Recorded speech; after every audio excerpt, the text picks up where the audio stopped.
All right, welcome into another episode of Hail to the Podcast. It's episode 7. This is your host, Brandon Justice from the Wolverine Lounge. We are brought to you by Big Heads Media and presented to you by The Lounge. Joined by me, as always, the Dash Man himself. How are you today, sir? As usual, we're doing well, we're holding up, and we are 48 hours away. Well, when you listen, it'll be 24 hours. But right now, we are just about 48 hours away from another kickoff. So Michigan beat Iowa last week, and this they did in a dry paint classic, and it was the most boring press box game of all time. It was a very Michigan-Iowa press box game. Definitely. And we'll recap that. Today we'll talk a little bit about, the offense. Obviously, that's sometimes people say, hey, the same things are being talked about at every outlet, but sometimes things need to be talked about a lot, and, different opinions are needed, and you came here for ours, so we're going to give you ours. So we'll talk offense, we'll praise defense, we'll hail to the spread per usual, and we'll get some eyes on the enemy as Michigan faces Illinois at noon. Not the big noon kickoff. Somehow ABC thought it was a good idea to put Michigan and Illinois in its noon slot, which, hey, whatever. There will be some other games on at that time that I'm sure people will probably tune into more than that one. I would say. So Michigan, Illinois, Saturday at noon in Champaign. First game we're not going to be at just because, no thanks. I will watch from home with my laptop on my lap and call it a day. That will be my plan because, no thanks. How are you as a couch tweeter? I would say I'm pretty pristine. I would say Okay. I've got to be top 10 in my family. All right. There's only 4 members of my family in the house, so you're striving for the upper echelon. All right. No, I think I'm good. I used to do so when I worked at Atlanta 10, defunct. I was pretty good. I never got to go to any games because they let the person I worked with do all of the traveling and all of that for the team. I just did most of the recruiting stuff, but regardless, I had to do team stuff too. So whatever. And I pretty much just chilled at home and had to do all my writing from home. At Michigan, Ohio State, double overtime from home. Michigan State that year. Jabril Peppers' 2-point conversion attempt by D'Antonio in the last play. His return, Peppers' return, right. From home. Where were you for the punt snap? I didn't think I was writing then. I think I was writing for Mason Brew, but just recruiting. But I was at home. I was not covering games. I had not covered a game yet. First game I ever covered was 2016 Hawaii. Wilton State did. Wilton State did first play of the game. What did Wilton State do? Was that when he threw a pick? He sure did. Sure did. First play. Wasn't First good. throw. Wasn't good. So with that in mind, let's move into Iowa. That debacle, I guess, of a football game. I mean, if you're a traditionalist and you grew up in the Great Depression, you probably loved that game. It was probably the most electric football you've watched in years if you haven't watched any other football game ever in the past 20 years. Not to discredit what Michigan did. Iowa just played terrible. I mean, Nate Stanley came into that game with 0 interceptions, so credit where it's due to the defense. Came in with 0 interceptions. Iowa was a team, and I shouldn't say was, they are a team, and they'll probably continue to be a team that is very, they're away from mistakes. They don't make many mistakes. They're very disciplined. Kirk Ferentz is a very classic, hey, let's make the right decisions, the right executions at the right time, without making those executions very hard to make, right? Mm-hmm. It's very much so we're running to set up play action, et cetera, et cetera. There's not a lot of sweeps or misdirections going on outside of just misdirections between the tackles and between the guards. A lot of ISO, et cetera, but they made mistakes that game. I mean, 4 turnovers, if I'm 4 turnovers. Right, yeah. There was a fumble on their first play, and then Stanley threw a trio of interceptions. To go along with that, Iowa's a team that traditionally has a fantastic offensive line, and this year's no different. Michigan still got to Stanley 8 times for 8 sacks, 14 TFLs as a team. Saw Aiden Hutchinson had a booming one on the first play of the game where he stripped the Iowa running back. Ambry Thomas eventually fell on that, and Michigan came in and pounced it in with a Charbonnet touchdown, but that's the kind of defensive performance that gets your head coach to step up to the podium and call it a masterpiece. So that is the word Jim Harbaugh used, and to come off a shutout against Rutgers with the caveat of, hey, it's Rutgers, and then to put on a similar showing against a team that's so reputable and dominant up front like Iowa it's the statement that they were trying to make at Wisconsin. Yeah, it's been 9 quarters since a team has scored a touchdown in Michigan, dating back to the third quarter of the Wisconsin game. And, like you said, they shut out Rutgers. Wisconsin didn't score a touchdown in the fourth quarter of the game in Madison. And then, obviously, 3 points for Iowa. No touchdowns for them last game. So it's been 9 quarters of just a wall in front of the end zone that, opposites Michigan. So, like you said, Harbaugh steps on the podium and calls it a defensive masterpiece, but he also says that it's an offense that he believes is in stride. And that is a bit problematic considering they rank below an S&P Plus offensive efficiency, which if you don't know what S&P Plus is, it's Bill Connolly from ESPN, formerly of SB Nation's ranking system, which I believe is probably one of the better references to look at. It's pretty much the Ken Pom of college football. And, I believe it to be the best way to really, in my opinion, look at what a team is doing offensively. A lot of crunching numbers. And Michigan ranks in the 90s below every other team in Michigan playing Division I FBS football. So ahead of Michigan is, yes, the Michigan State offense that so many fans have made memes of all year and dating back to last year. Yeah, they're behind them. They're behind Central Michigan, where Jim McElwain is now the coach, who coached at Michigan as a wide receivers coach last year. They're behind Eastern Michigan, who just got demolished by Central Michigan.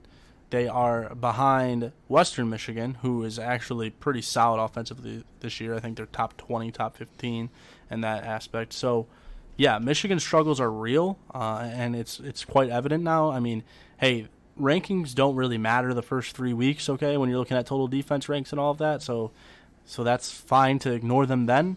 But, this is our 7th week into this thing. Michigan's offense is almost in the hundreds mark, which is like Brady Hoke level bad, Doug Nussmeier level bad, Al Borges level bad. And there doesn't seem to be much urgency publicly by Jim Harbaugh, which is fine, I guess, if you don't want to show your panic and, throw players under the bus. Like, I get all of that, so I don't have a problem with him saying that, publicly. But if you can't, to be asked, hey, the offense has struggled, and to think, hey, no, it hasn't, like we're just hitting our stride, this seems a little off base to me. Harbaugh is Harbaugh. He's an anomaly when it comes to media and when it comes to press conferences, so I'm not going to sit here and, just ridicule him for that sort of comment. I don't think that's a make-or-break thing for a football team, what he says at a podium. But regardless, you hope, as a Michigan fan, behind closed doors, that these things are being addressed and these things are being brought up, and that this offense is aware that, hey, we are not doing our job. You don't have to sit there and say we suck. You don't have to sit there and say we are abysmal. You don't have to sit there and say, hey, we are straight up taking a shit on the field every week. You don't have to say those things. What you can say is we need to get better. We need to step up. We need to execute. Our coaches need to make the calls. You have 3 receivers who are going to play in the NFL next year if you don't figure this thing out. That's just the bare facts. If Nico Collins doesn't get more targets, he just got projected as a first-round draft pick by CBS, who is a very reputable source for mock draft info. This isn't the WalterFootball.com mock draft. This is CBS Sports putting Nico Collins as the 23rd pick to the Las Vegas Raiders of next year. This isn't your mom and pop's draft.com. Okay, people are noticing these Michigan weapons despite how little they're doing. So you're telling me if Michigan's offense figures it out, that reputation for these receivers is going to go down? No, it's only going to get better. At this point in time, with how bad your offense is, your receivers are still getting NFL attention. So if you figure it out, great, but you're still going to lose them. So why not just do it? I don't get it. Why not give them all the targets in the world? I don't get it. I'm not saying they're not giving them the targets. The one deep shot. Targets is different than... The targets that they are getting is different from what fans expected and what media members expected, and quite frankly, from what they expected. They expected vertical targets. Nico Collins got a first-quarter vertical target. One-on-one coverage. Shea gave him a chance to make a play. Nico goes up, brings it down, 51 yards. Next. There's no reason to... not even shy away from that, but forget about its existence at all. DPJ didn't get the ball downfield. I don't think Tariq Black had a 120-yard catch, but I don't think that he got the ball looked at his way downfield. I think that it took Shea him 3 quarters to get a target. Right, and I think that Shea is just he looks down the field, and his immediate instinct at this point is to either leave the pocket or check it down. And on the throw to Nico, he was pretty far out of the pocket and he let it fly. But at this point, it's got to be a matter of execution rather than scheme, because they had the entire spring to install this offense. They had an entire fall camp to install this offense. They've had now 7 weeks to install this offense. And at this point, it's not a matter of installation. The installation was done by the end of the spring. Gaddis said that himself. At this point, it's about kind of immersing yourself in it and not just understanding the concepts, but embracing it. And I just don't think that that's something that we're seeing. But at this point, it's got to boil down to execution at some point. No, I mean, it's bad. Like, it's really, really bad. And I'll step up. Like I think I say this every week because I was always taught, like, not to get deep on anybody here, but my grandpa always taught me that, hey, they're going to celebrate your successes for a snap, and they're going to look at your negatives for a week, you know? You strike. I was a baseball player growing up. I'm a baseball coach now, and they're going to remember the 3 strikeouts you had, not the 1 home run you had, right? Michigan strikes out about 15 times a game, and they hit about 1 home run. And, yeah, I think everyone's justified to remember the 15 strikeouts as opposed to the 1 home run. Now, if they were hitting 5 home runs a game and striking out 8 times, sure, the strikeouts might outweigh the home runs, but at least they're putting up 5 runs. Okay, that's all theoretical and metaphorical. But regardless, that's how it feels, is that they're doing one good thing and riding home about it. They had a deep ball to Nico Collins, great. And it seems like they're riding home about it. You can't be in stride off one first quarter play, right? Offenses come out hot, defenses adjust and figure it out. Michigan has to be an offense that has it in tone for the majority of the 4 quarters if they want any chance at beating Notre Dame and Ohio State. Both teams who have, in my opinion, in the same ballpark or better than Iowa's defense, who pretty much completely shut down Michigan's offense past the 10-minute mark of the first quarter. With a banged-up secondary. With a pretty much abysmal secondary, according to Scott Docterman, who was on our show last week, talking about how Michigan should attack it. And they came out looking like they were going to, and then everything just changed. Mm-hmm. And too often that happens. You know, Michigan comes out, and it's like, okay, this looks like it's going to be a good plan. This should work. This should work well. And then it's just shut down. Everything changes suddenly. Middle Tennessee State, first half, completely open, looked great. Offense looked in rhythm. They're just chucking up tutties. Second half, they shut it down. They're like, okay, they just didn't want to show a lot. I get that. That's fine. You want to get out of there healthy, et cetera, et cetera. And then they go out against Army and run the ball 33 times against a secondary who was half the size of their receivers. So it's pretty obvious this offense's issues. You know, this offense, I keep saying this offense has pretty clear problems. It's not doing what it said it was going to do as far as getting players in space and playing pretty much a speed spread type offense with a zone running scheme. That's been there, but they can't run the ball because the pass is no longer a fear for other teams because they never want to go deep. They keep everything underneath. Shea Patterson is in the pocket for 2.5 seconds, and he's bailing on clean pockets, too. You know, the offensive line hasn't been great, don't get me wrong. It struggled bad against Wisconsin, too, but there was 3 examples last week against Iowa where, you know, and that's just off the top of my head. There might have been even more where Shea Patterson's in the pocket, and he just says, I'm good, takes off. And he's not doing much with it when he does. Now, if he was Khalil Tating it and, you know, taking the ball past the marker, that's fine. But he's taking it for a yard or two or he's throwing it away. And every so often he makes something happen, like the throw to Nico Collins, like a couple of weeks ago, the throw to Ronnie Bell. You know, it's puzzling. It's deceiving because every week we're told, hey, this is going to happen. We're going to be explosive. You know, we realize we're going to do this, and that, and then none of it happens. You know, it's the same old thing. It's the same old song and dance every It seems like every year with this offense under Jim Harbaugh, and the past 2 years with Shea Patterson, who, here's the thing, and I guess we can segue this offensive conversation into quarterback before we move on to defense. I think Anthony Broom at Mason Brew, I'm not one to often really shout out other outlets on here, but I think he had a good way of putting it, was that, is it the chicken or the egg with the offense? Is it the coach and the scheme, or is it the quarterback that's been the main source of the issue? And Shea Patterson, who ever since he's been here and ever since he was at Ole Miss, even as a recruit, you can see he has all the abilities in the world to be a superstar in this game. He's got plus speed. He's got very plus athleticism for a quarterback. He can make all the throws. He can make the throws. We've seen him make some crazy throws, especially in the short to mid game. He's underthrown some deep balls, but he's mostly been accurate on deep balls. He doesn't really have that bad of accuracy issues. It's his reads. It's his IQ. It's his decision making, his split decision making. It's his ability to read defenses. It's his ability to know that he has more than 2 targets per play. I feel like he locks in on one guy, goes to the next one, and if that's not there, he's gone. You've got 5 guys out there, typically 4 guys out there who are you can target in this offense. Good, viable options, yeah, too. At least 3 of them are going to play in the NFL. That's a guarantee.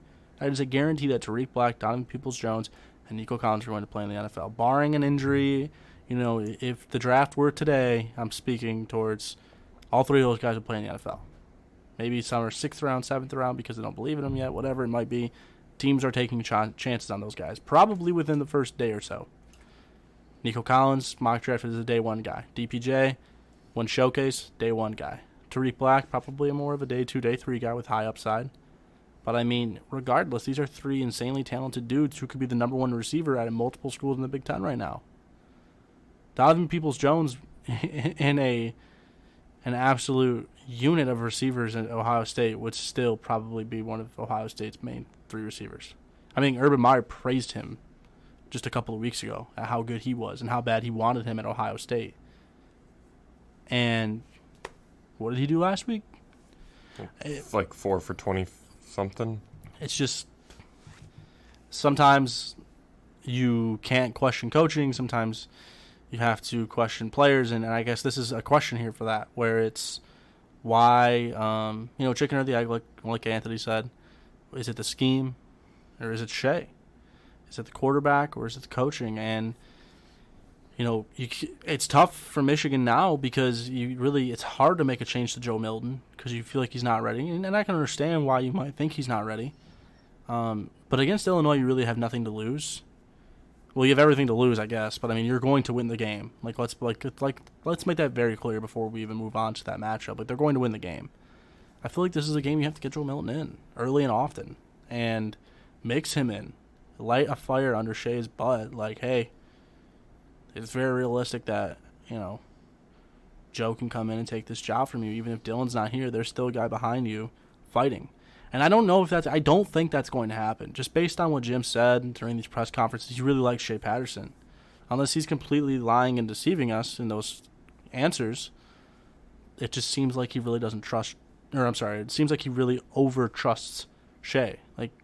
Shea's not having a bad year. I wouldn't say his numbers are bad, but there's so much that has been left on the table the way I see it. I feel like it's more about the 2 big games. I mean, the 2 opponents that brought them biggest challenge. Congratulations, man, you absolutely toasted Rutgers. What's that worth? They struggled big against Iowa. Struggled big against Wisconsin. And granted, the defense did too. That was an altogether, fallout. But what has he done in big moments? It's few and far. Can you find in moments that he's done something to make a difference? The win over Iowa is fully credited to the defense. Mm-hmm. And you could even go back to the Army game. Michigan scored 24 points. Scored those points off 3 Zach Charbonnet touchdowns and a field goal. Shea was pretty quiet in that game. Michigan's only touchdown off of Iowa was Charbonnet from, what was it, the 4? The yeah, 2? It was from the 2. And those other 3 points to win the game, I mean, to go up 10-3 is off a turnover. We put them inside the 20, and they only gained 4 yards. If that, I think they had 3 incompletions.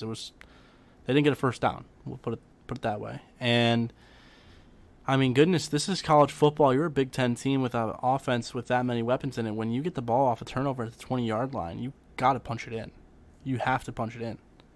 You're not going to win ball games by not punching it in against Notre Dame's, Ohio State's, and Penn State's. Penn State's next week. This Illinois game is about finding rhythm and building something. And I know that each time they play a cupcake a la Middle Tennessee State, Rutgers, it's like, okay, hey, they look in rhythm. They look like they're going to carry that over into the next game. And then all the things they did against those teams, they just scrap. A la Army, 33 rushing attempts. A la Iowa, just completely getting away from targeting the guys like they did against Rutgers. It seems easy to reconstruct this offense's decision-making and play calling, et cetera, but, it's not going to happen, right? It doesn't really feel like anything's going to change. Right. Maybe they'll get better, right? Maybe they're going to put up more points with what they're doing, but I feel like what they're doing is going to continue. Mm-hmm. So you mentioned Joe Milton a little bit, and then kind of circled back and touched on getting into a rhythm. I feel like I lean more towards getting in a rhythm, and if you leave Shea in against a team with a sorry defense like Illinois, he's going to find a rhythm. Yeah. Whether it's he could light the world on fire, or he could just go out and give you 250 yards and 3 touchdowns. I think anything at this point. I don't think it's a matter of confidence. I think he's a confident guy. But I think just rhythmatically, you need him to get something going ahead of the back-to-back of Penn State and Notre Dame. Mm-hmm. And I think that, yes, he knows that McCaffrey and Joe Milton are behind him. Does he know how far behind them they are? How far behind him they are? Maybe not, but I think it's got to be demoralizing for him to be pulled in a cupcake game, as you said early and often, for a guy like Joe Milton, even if McCaffrey's not healthy. You said it, Michigan's going to win the game. They're going to win the game. So why not let Shea Patterson kind of roam free and figure it out on his own? Because at this point, they've got hours of film to watch and point out. It's got to be a matter of experience and just going out and doing it. And I think that if you can maximize the amount of time Shea gets to, even, it sounds kind of childish, but to go out and play around. Yeah, just have fun with literally, if you think of Shea as a baby in his crib playing with toys named Nico, Donovan, Tariq, Ronnie, maybe we see some Sainer still, he's got to learn how to use them. And I don't think that there's a better week where he can. He's not going to fully teach himself how to master this offense, but he'll take a step forward if he has that time. So let's segue into some more positive stuff. Obviously, Michigan won a ranked game against a ranked opponent at home. Iowa was undefeated, and you can say what you want about the prior competition, and you can say what you want about what Iowa's going to do removed from this game. But regardless, that's a ranked win at home. It's a big win against the number 14 team in the country at the time. And Michigan, that game was never really in doubt. Iowa didn't cross the 50 much at all, and if they did, they were at the 40, and that was pretty much it. They got stagnant right about there. So you can credit this game to the defense, who just played phenomenal. Kwity Paye is looking like the player I predicted him to be in the offseason, and in the first episode of the show, I thought he was going to be the player, the MVP, I should say, and the player of one of the players of the year candidates in the defense for the Big Ten. And I think he's starting to come into his own in that aspect. I know he got banged up in that fourth quarter. By all indications, he's going to be all right, and he plans to play on Saturday. That's about as solid as it gets on the info I have on that. So I would expect to see him out there. Phenomenal game. When he was in there, he was pressuring the quarterback. He was getting in the interior on run plays. He was attacking, and it wasn't just him. Cleek Hudson, who missed some open tackles, sure, but had 11 tackles, 1 quarterback hit, had a tackle for loss. Aiden Hutchinson continues to be an absolute man-child. Sophomore, you're going to get at least another year out of him. Yeah, Don Brown had some high praise for him yesterday. Talked about Hutch is a big dude. He's 6'6", almost 270 pounds. Don Brown talked about an expectation of him being stiff, maybe not moving as well. Said that's not the case. This is a guy who's everywhere, and he does everything he does well. He's a monster of a defensive end. I think Don Brown conveyed that yesterday at his media availability.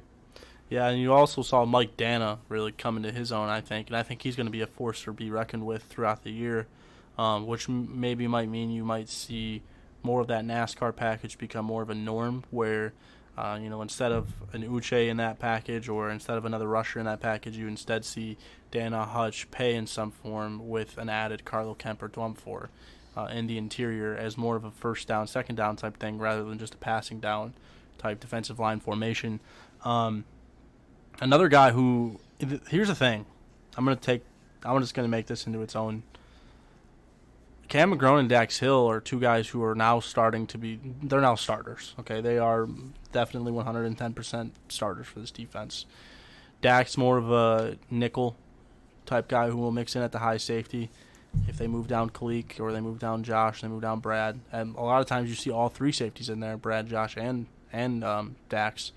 And he has been, both guys, Cam and Dax, have been difference makers. They bring a different type of speed to this defense. They are really, really, really, you see in them what you've seen in past down Brown defenses. They are so quick to the ball. They are sure tacklers. They are commanding the defense. They are taking players. They are almost leading a pack of players to the ball carrier, right? So they might not come down with a tackle, but they are the direction. They are almost the traffic guides for the Michigan defense. They're leading the charge each time they find a ball carrier. Cam McGrone, who has proven he is a phenomenal blitzer. That sideline to sideline speed looks a whole lot like a guy who left last year. I think his name was Devin Bush. Was it? His coverage, it's not completely there yet, but I think it's much better than, Jordan Glasgow's, and I think it's much better than Devin Gill's. Much better than Devin Gill's. He's faster than Devin Gill by a landslide as well. When Josh Ross does inevitably come back, which I don't think will be until next week, it might be this week, but I would guess next week. 100% by next week. I think he is more of I think Josh is going to stay in the mic, and then you'll probably see McGrone kick out, but I wouldn't be surprised if it's the other way around, just because McGrone really does bring that Devin Bush effect of the speed to the ball and holding over the middle with all that speed. But Josh, too, is another great linebacker. I think the rich just get richer when Josh Ross comes back in that aspect. I think Josh Metellus had a phenomenal pick. I think Lavert Hill had a phenomenal pick. I think Ambry Thomas had a phenomenal pick. Hey, and on Ambry's interception, Dax Hill was the one who stuck his hand in there to deflect it. That ball went right to Ambry off Dax's hand. It's odd because at Wisconsin there were so many weak spots for both sides of this team. Now it seems more different. Well, now it seems more very lopsided in the defensive aspect of things. And I think a lot of that you can credit towards the impact of McGrone and Dax's speed. They're each covering a different side of the field and each manning it down and anchoring it and doing great things. And the corner play was never bad in Wisconsin. The corner play has surprised me with how good it's been, top to bottom. That's from Lavert Hill to Ambry Thomas to Dax Hill, who will mix in at nickel. I think Brad Hawkins can be thrown into that group too. And Vince Gray, who has been pretty great as well. So, and a phenomenal tackler as well. You couldn't run sport. Michigan's back seven has no problems. I think that they are willing to take on anybody. Can they handle the physicality of the Ohio State receivers at the end of the year? It's yet to be seen. But at this juncture, I don't feel like that's what's going to be. You're not going to beat Michigan by attacking its secondary. You're going to beat Michigan by holding its offense to little points and putting up 21 and hoping for the best. So, praise the secondary. The offense doing much of the same. Now we got to move on to a little eyes on the enemy. Dash. This is always a Dash thing. He's always got eyes. He's the fly on the wall. We've got him inside the practices, Chad Pettigrew style. What was that guy's name? Mangini, the old coach for the Jets. Eric Mangini. Yeah, who got real pissed at Bill Belichick's binoculars being at the top of the stadium. Yeah. No, you are that man now. I actually noticed 4 snipers at the top of Michigan Stadium that are stationed for football games. Yep, those are always there and always kind of scary. They have eyes on the enemy. And the true enemy. And you have X's and O's. Let's hear it. I have eyes on Illinois, which is led by its sorry offensive line that has given up 15 sacks on the year. Michigan, coming off an 8-sack performance, should really eat up this game in terms of the defensive line. Heard Don Brown say it yesterday. Mike Dwumfour comes off the ball at 100 miles an hour. That is what Don Brown said. This is a game where he could feast, kind of get some momentum going for him. He missed all of spring ball, missed a lot of the fall camp, was active for week 1, injured himself against Middle Tennessee State, just came back for the Rutgers game. I think this is a game where he could really get some good momentum. In terms of defense, Illinois ranks 12th in the conference. They've given up over 28 points a game. Offensively, not much better. They only have 353 yards a game. Trails Ohio State by just about 200 yards. It's a big difference, big gap there. Michigan's 2 spots ahead of them at 367, but if anything, you got to feel like one of these teams has upside, the other does not. Brandon Peters, really looking like a game-time decision. The Michigan transfer quarterback spent all of last year with the Wolverines before transferring. One of the more amicable transfers of the Jim Harbaugh era. I think that the overwhelming majority have been amicable, but you don't have to spit words with Luke Fickell every time a guy leaves your school. There's in terms of total defense, Illinois has given up over 400 yards a game. This is a game where Michigan can really do some damage. I think that we said this last week with the secondary, but with the way Iowa's secondary was banged up, Illinois is just flat out not talented. This is one where you like, I use the analogy of a baby playing with toys in his crib, but if Shea's going to go in there and get the green light to kind of go make this his, I don't want to say playground, but I think you could see this as a sandbox kind of game where he learns a lot about himself in an easier setting. I think that this is a game where he could kind of blow the roof off if the reads are there. But I think that is what it comes down to. The skills are there. I think the reads and the split decision making is going to feel a little bit slower against a team like Illinois. In terms of everything else, this is an Illinois team that has not fared well in the Big Ten. I mean, so far this year, they've got 2 losses already, back-to-back weeks. That was against 4 points against Nebraska at home. Nebraska has kind of infamously been the laughingstock of this Big Ten season so far. They're off to it's a preseason hot boy. Yeah, no, Scott Frost and his group were projected to be up towards the top of that Big Ten West, and now Not they're so much. kind of bottom dwellers. Last week, Minnesota welcomed them and proceeded to wipe the floor with them. That final score was 40-17. You don't see much upside in this Illinois team, and therefore in this Illinois season. This spread is 21.5. I think Michigan's going to, I will talk about this later with the predictions and held to the spread, but I think Michigan won't run into much trouble trying to cover that. Yeah, Michigan should roll. You'd have to hope. Illinois is very bad. This feels like Rutgers light, like Diet Rutgers. That's really what I would title Illinois at this point. Especially if BP doesn't play, Brandon Peters. Brandon Peters, it feels like, hey, if he plays, he'll come out and really showcase what Michigan, quote-unquote, was missing with him, and that'll be kind of his motivation. And in sports, you really do see that come to light a lot. So, yeah, he might come out and do some things, but it's not up to him. It's up to the guys in front of him. It's up to the receivers that he has that can't match up with Michigan's turnstile defense. Offensive line down in Champaign might mean BP might spend more time with Aiden Hutchinson and Kwity Paye draped all over him than without. He'll feel like he has new roommates.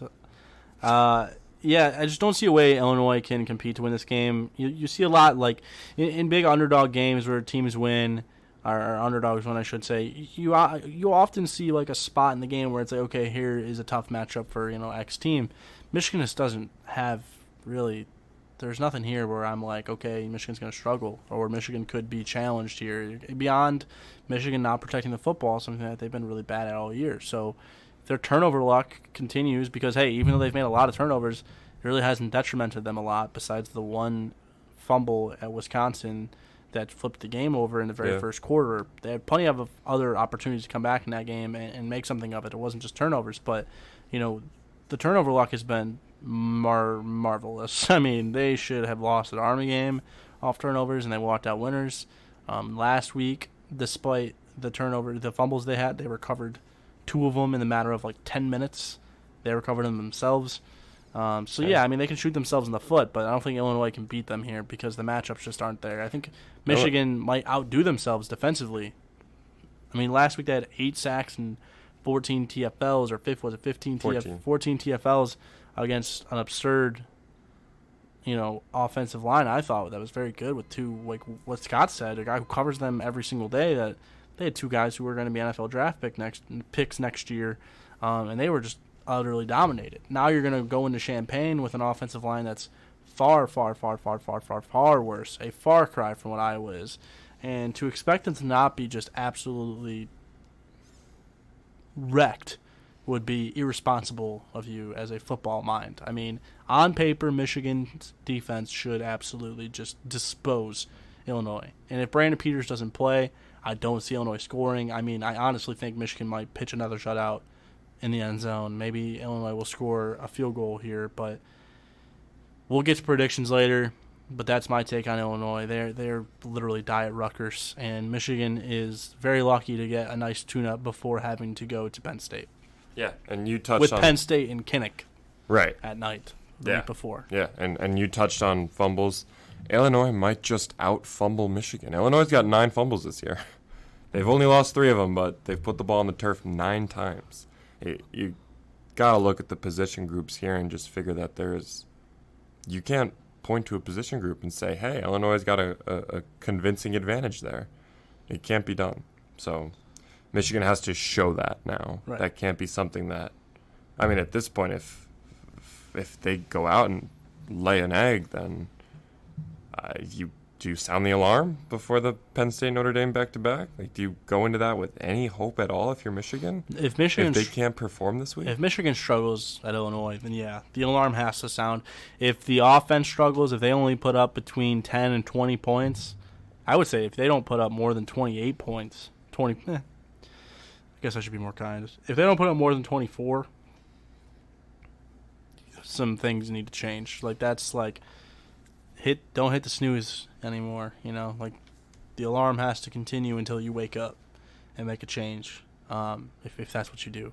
Now I think that they're fine in that aspect, and in this matchup I think they will put up more points than that because these are the matchups that they do that in, like a la Rutgers, Middle Tennessee State, those type of games. But in the event that they don't, in the event that it is under 24, then yeah, like Dylan healthy, you have to look at that at that point. You have to give that a thought in that Penn State game if Shea does go out there and struggle again. But I don't think it happens anyways. I think Michigan does roll, and we'll get to predictions later. But and I do think Shea rolls into Penn State, the undoubtable starting quarterback, I should say, at Penn State next week. So let's take that to eyes. I'm sorry, that was eyes on the enemy. What do you know? Let's take that to Hail to the Spread. Favorite segment of the week every week, as you guys know. I say that every time we do it. Mm-hmm. Again, we are sticking with the same theme we've been doing. We've got 6 games. We've got 3 totals. I'm sorry, we've got 2 totals, 2 spreads, and a double feature. So last week's double feature was Maryland and Rutgers, and by God, the over was 58, and they were at 57 in the third quarter. Was it 59? No, it was 59, and they were at 58 in the third quarter. And I remember Dash and I both looked at each other during that matchup, and we're like, hey, double feature's going to hit. Maryland's up by a cajillion. It's at 58 in the third. Field goal, safety. Here's the 3 ways you can score in football: field goal, safety, touchdown. Any of those and you cover. It's your 1 point away. Well, now no, that's not a college rule. If you run back a 2-point attempt. Well, you can run back a 2-point attempt too. But in order to get to the 2-point attempt, you got to score anyway. So, like, regardless, it was going to happen, right? And it didn't happen because neither team scored the entire fourth quarter and a few minutes of the third quarter as well towards the end, and it didn't hit. So the double feature last week was 1 point. I mean, the 12.5 was the freest money of all time, but the over didn't hit. We were 1 point off there. Aside from that, we're pretty sure this double feature should be fine this week. And it's very, very, very, very, very ironic that once again this double feature involves the Terps. I don't know why. I just feel like we have a strong opinion on Maryland. We have a good look on Maryland, a good read on Maryland. They face Purdue. Or maybe their opponents the last 2 weeks have been very bad. Very bad. Which I think is the case. Very bad. They're not good. Rutgers is bad. Purdue is bad. Purdue is bad. Purdue minus quarterback and best player, Rondell Moore. is bad. So Purdue looks like they're going to be without Sindelar again, probably without Rondale Moore again, and they are a 3.5-point dog against Maryland. The over is 53.5. The defense for Purdue, we saw it at home in the biggest game of like the past, probably like one of the biggest games of the past like 10 years for Maryland, with Penn State on over there, and Maryland coming off that Temple loss, and then getting absolutely just mollywopped by Penn State and its offense. I mean, here's the thing. The line has moved about 4 spots from 58.5 to 53.5, so about 4.5 spots to 53.5. So that means a lot of people are on the under here. I believe it's at 78% of the money is on the under here. But I think with it moving down to 53.5, it's tough not to take the over here. I feel like Vegas is at this point like saying, hey, please, please, please, please, please take the over. Please, please, please take the over, because there's so much money on the under that they need to compensate. So they're moving down to 53.5. I feel like there's value there now. I don't know about this game at 57. It opened at 58. I would lean under 58. But at 53.5, I think you got to go over. I think Maryland's offense will continue to be high-powered. I think they'll continue to do, against this team, I should say, against Purdue, whose defense is very bad. George Karlaftis is having a great true freshman season, but outside of that, you're hard-pressed to find any bright spots, really. And Maryland's going to do high-powered things that they're going to mix in. It's going to limit rotations for Purdue, and then I think that's going to, in turn, make them tired. And I think that Purdue is not deep defensively. There's not a lot of depth there. And that's in that same vein, Maryland's defense isn't that great either. Like we just touched on how bad that defense is. Maybe shouldn't say bad, but it's very below average. Sean Clifford made them look like a practice scout team. Right, and they made Sean Clifford look like John Elway in his prime. Mm-hmm. So I'm taking the over, and I'm taking Maryland 3.5 here as the favorite. 53.5 is a good number. I mean, I like that. Yeah. I would say 56, 57, it starts getting tricky, but at 53.5, I think you got to roll with the over there. Mm-hmm. And I love Maryland in this one to win by at least, I would say that I think they win by 14, 10. Yeah, I was going to say, when I saw a 3.5, I refreshed the page because I thought it should have said 13.5. Quite frankly, if the spread was 13.5, there's a good chance I'm still taking them. So next up on the card, we've got Texas and Oklahoma. This is a huge game. A little fun stat for you. Texas 6-0 past 6 years against the spread as underdogs. They've been underdogs the past 6 years. Against Oklahoma, of course, last year they won outright despite being underdogs in that game. And you know what? I like that trend to continue here because the line is at 10 right now. Now it opened at about, I believe it was 11.5 is what it opened at. And that I loved. But at 10, I think you're right around, it's a weird number. I don't like 10 as a number. We did pick this game to pick on, though, so I'm going to have to make a choice here. I don't like 10 as a number, so I would buy the half point if you're sitting at home and get yourself to 10.5 because I do think OU wins by 10. So 10 is a push for me. 10.5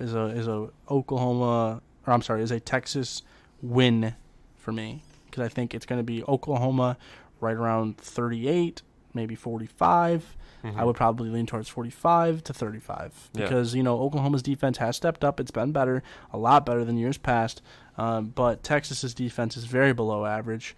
But they do have a nice offense, and I think that Sam Ehlinger will keep them in the game. And I like the Sooners by 10, and I like the line. 10 is tough. At 10, I've got to lean one way, so I'll take Texas. But I do think this is a game the Sooners win by 10. So try and get it at 10.5 and buy the half point. 6-0 against the spread the past 6 years. I don't like going against trends, so that's my choice. I'm going to go against the trend because I have not heard much about Jalen Hurts in recent weeks after a blazing start to the season. You touched on Texas's below-average defense, to put it nicely.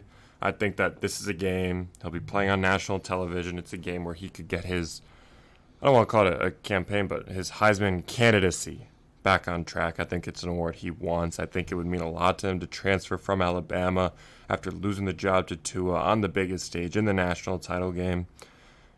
For him to go out and light up a Texas defense and lead this Oklahoma team to a, say, 14-point win or 17-point win, that bodes well for his Heisman candidacy. And I think it's something that he's going to put an emphasis on doing. So here's something you can take tonight, Colorado, Oregon. Colorado always gets worse when Pac-12 play rolls on.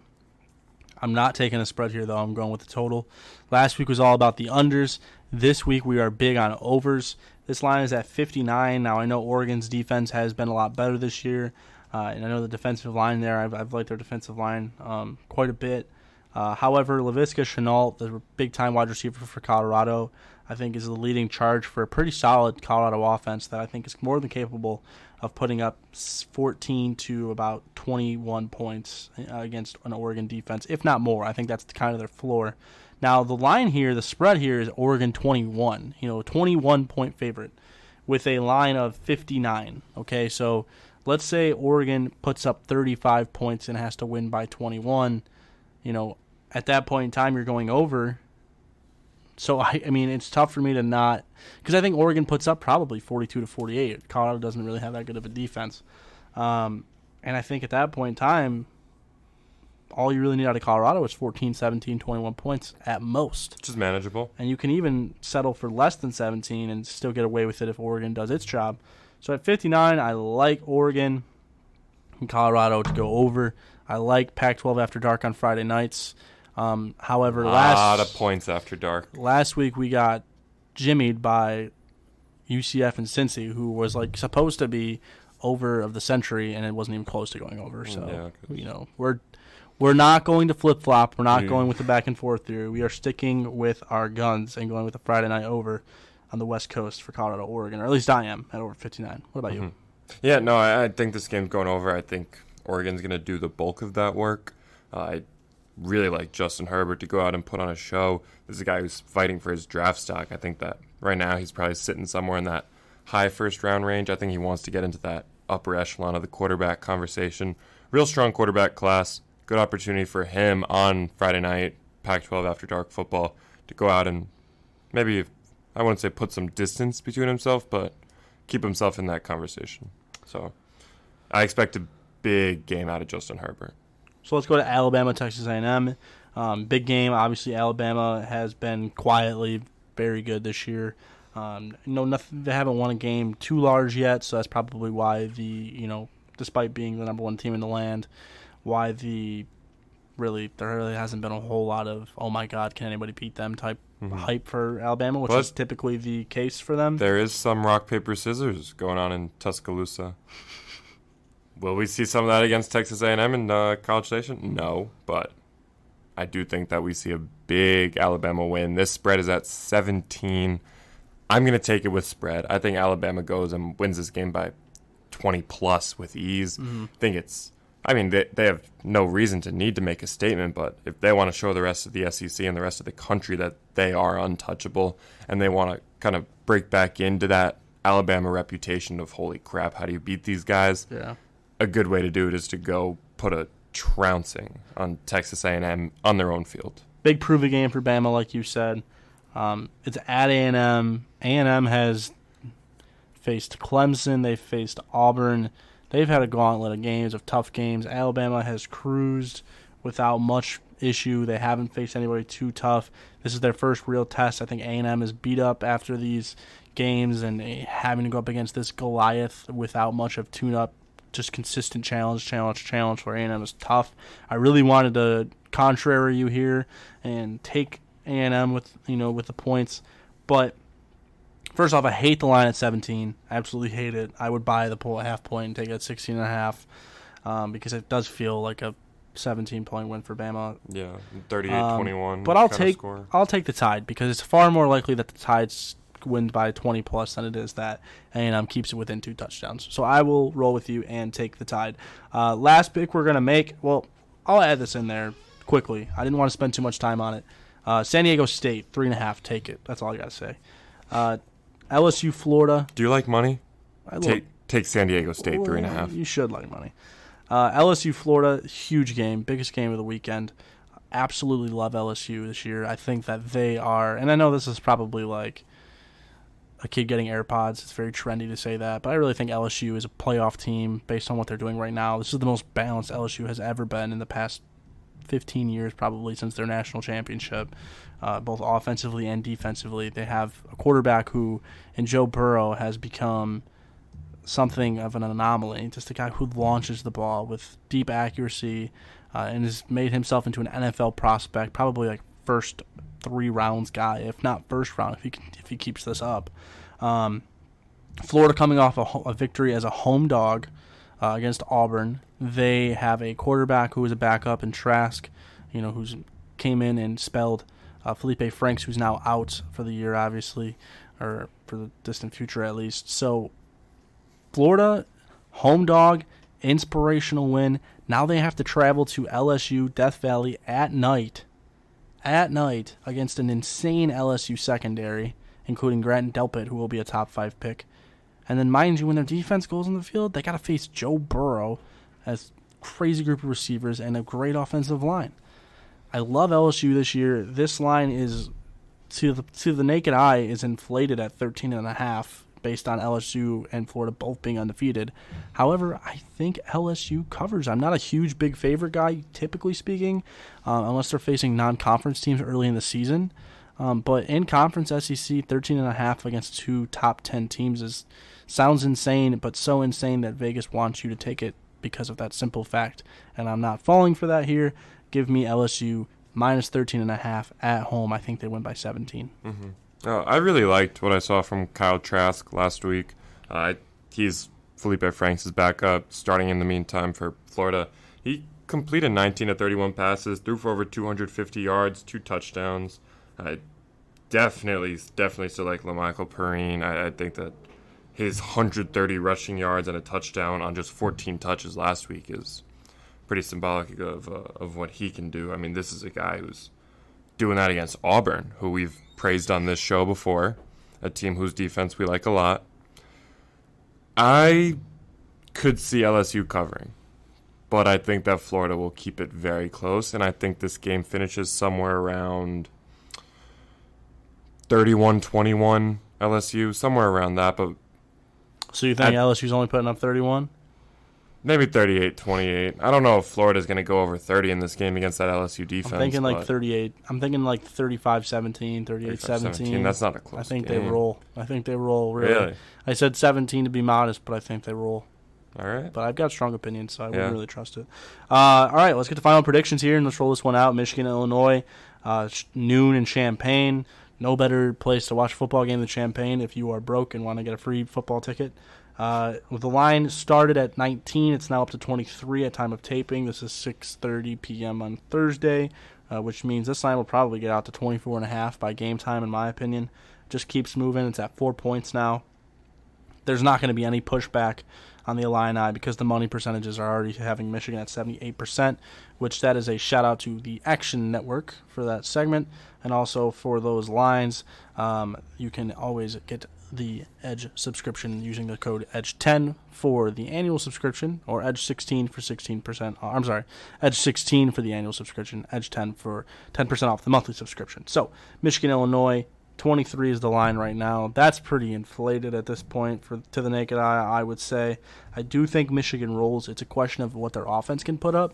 I don't see Illinois scoring a touchdown. I feel like they get 3, maybe 6 points off field goals, and I think Michigan scores about 31. So I like this one 31-6 Michigan. That's my final score prediction for this game. So I do think they cover. The over-under is at 49.5, and I love the under. Yeah, I'm with you there. I think Michigan wins at 35-3. Maybe a costly turnover gives Illinois good enough field position to not move the ball and still settle for 3. Offensively, you got to figure this is more of a Rutgers performance than Iowa performance. A game where they can go out and toast an opposing secondary that is, quite frankly, doesn't deserve to be on the same field. I think that there's such a discrepancy in the first 4 teams in the Big Ten to the last 4 teams in the Big Ten. And, I mean, honestly, you could make a very convincing argument that Michigan's not even one of those first 4 teams offensively in the Big Ten right now. I don't even think you need to make an argument. The numbers will do it for you. But in terms of raw talent, Michigan's going to go out there and light it up. So you've got 35-3. I've got 31-6. That is your Hail to the Podcast Week 7 preview and predictions. From the offensive woes to the defensive praise, or hail into the spread with the eyes on the enemy.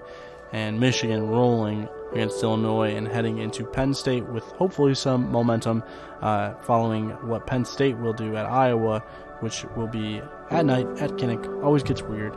We will see you next week, next Friday, same time, Friday morning. Until then, if you hail to the victors, you'll hail to the podcast. See you next week.